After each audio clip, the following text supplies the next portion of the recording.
नमः समस्तभूतानां आदिभूताय भूर्भुते अनेक रूप रूपाय विष्णवे प्रभ विष्णवे नमो नमः।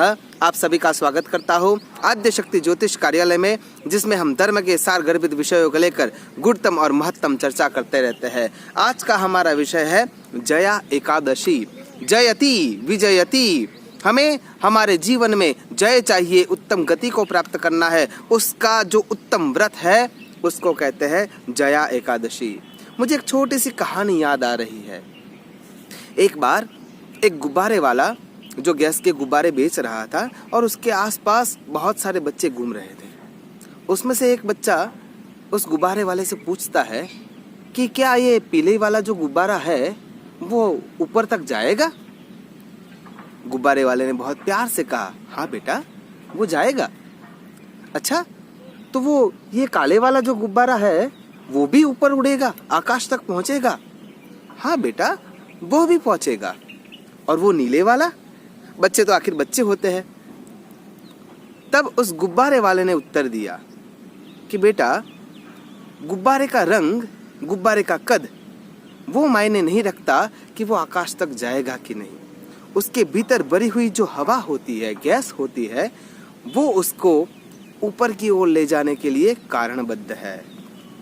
वैसे ही हमारा जीवन भी, बाहर से हम काले हैं, गोरे हैं, नाटे हैं, ऊंचे हैं, मोटे हैं, पतले हैं, उससे कुछ मायना नहीं रहता।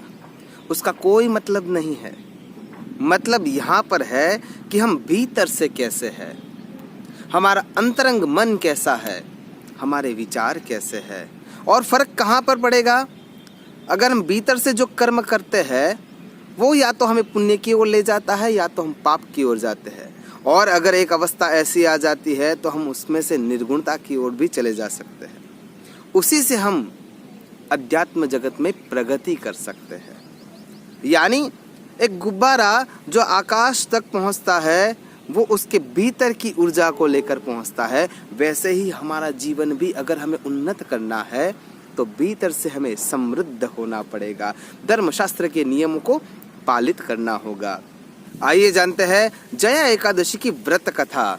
हम कितनी योनियों में से भटक कर आए हैं? 84 लाख योनियां है। उसमें से स्वेदज, अंडज, जरायुज और उद्भिज। स्वेदज यानी कि पसीने से, मलमूत्र से, गंदी जगहों से जो उत्पन्न होने वाले जीवात्मा है वह।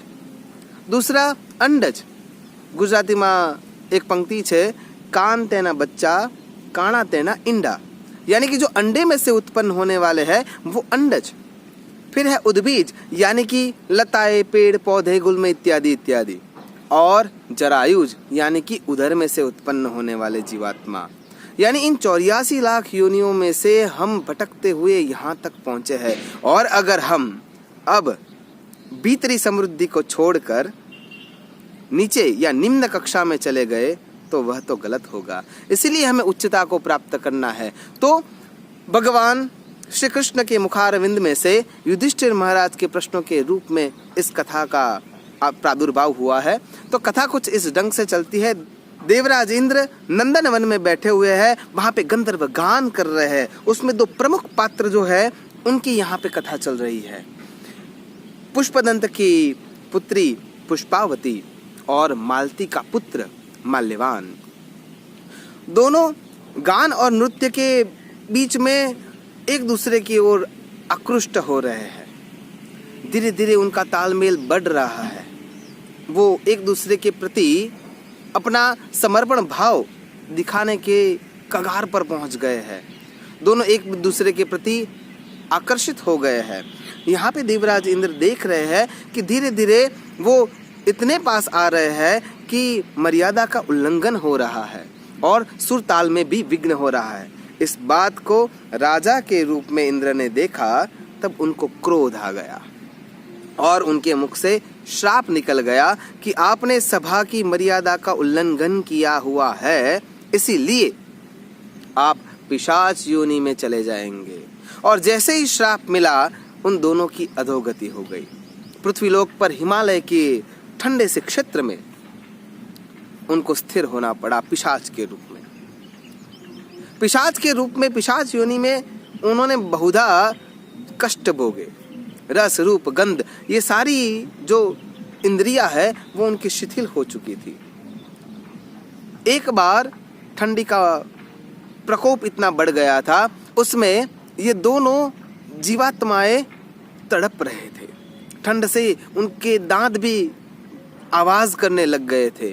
चारों ओर से ठंडा पवन उनके कानों को मानो कि भेद रहा था और बहुत ज्यादा दुख वहां पे उनको सहना पड़ रहा था।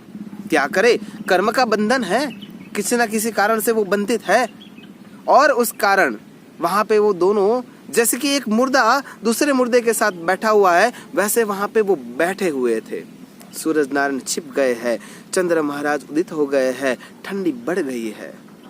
अब जो पवन जो कानों को भेद रहा था वो अब उसको परेशान करने लगा है। शरीर ठिठुर रहा है, उनका शरीर जो है सच में मुर्दा हो गया है, इतनी ठंड व्यापन हो गई थी।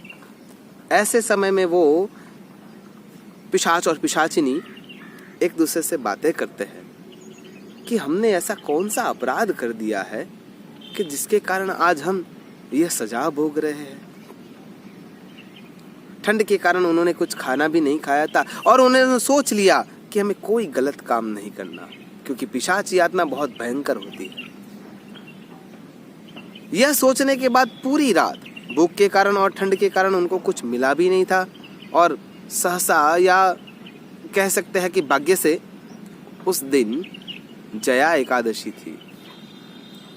पूरी रात उन्होंने ये ठिठुरते हुए निकाल दी और जैसे ही सुबह हुई, व्रत के अनजाने में किए हुए व्रत के प्रभाव से भी, मैं बार बार ऐसा कहता हूँ कि अगर जानबूझकर सामने पड़ा हुआ अग्नि का कोई कोयला है उस पर हाथ चला जाता है तो भी हमें जलन होने ही वाली है, और अनजाने में अगर हम हाथ दे देते हैं तो भी हमें जलन तो होने ही वाली है। यानी अनजाने में हो गया हुआ व्रत भी फल देने के लिए तत्पर हो जाता है और उस व्रत के प्रभाव से उनका देह वहां पे छूट जाता है, उत्तम देह मिल जाता है और वो पूर्व रूप को धारण कर लेते हैं, गंधर्व बन जाते हैं और स्वर्ग में पहुंच जाते हैं।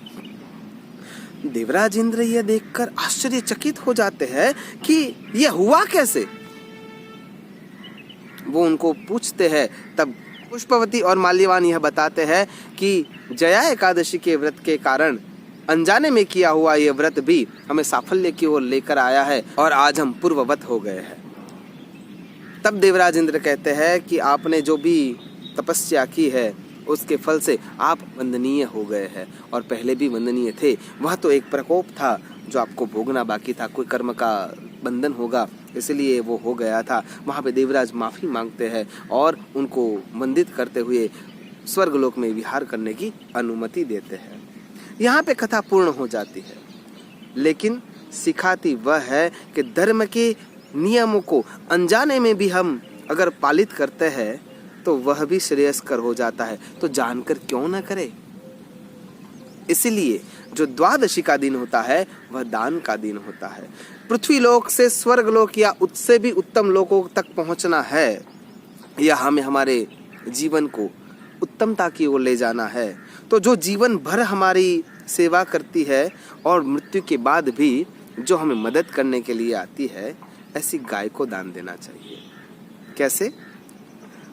जीवन भर हम जिसका दूध पीते हैं या उसके शरीर में से निकलने वाले द्रव्य जो हमारे लिए उत्तम है, केवल स्पर्श मात्र से वो आंखों तक चश्मे नहीं आने देती, ऐसी माँ गैया या गौतरी, माँ गौ या गाय, वो केवल स्पर्श मात्र से अगर हमें पवित्र कर देती है तो उसके द्रव्य तो हमें कितना पवित्र कर देंगे।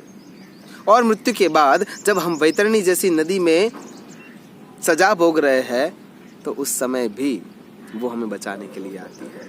इसीलिए यहाँ से लेके अन्य लोक तक भी जो हमें बचाएगी, ऐसी गौ माता को गेहूं, गुड़ और घी, इन तीनों द्रव्यों को मिलाकर उसको टोठा जिसको कहते हैं वो बनाकर गौ माता को द्वादशी के दिन सभी व्यक्तियों को खिला देना चाहिए, जिससे आपके ऊपर का जो पापों का भारण है वो कम हो सकता है। आशा करता हूँ भगवान श्री हरि विष्णु हम सबको उत्तमता की ओर गति करने में अग्रसर बनाए और साथ ही हमारा जीवन साफल्य की ओर प्रगति करे। वही अभ्यर्थना के साथ अस्तु सदा शिवोहम। नमो नमः।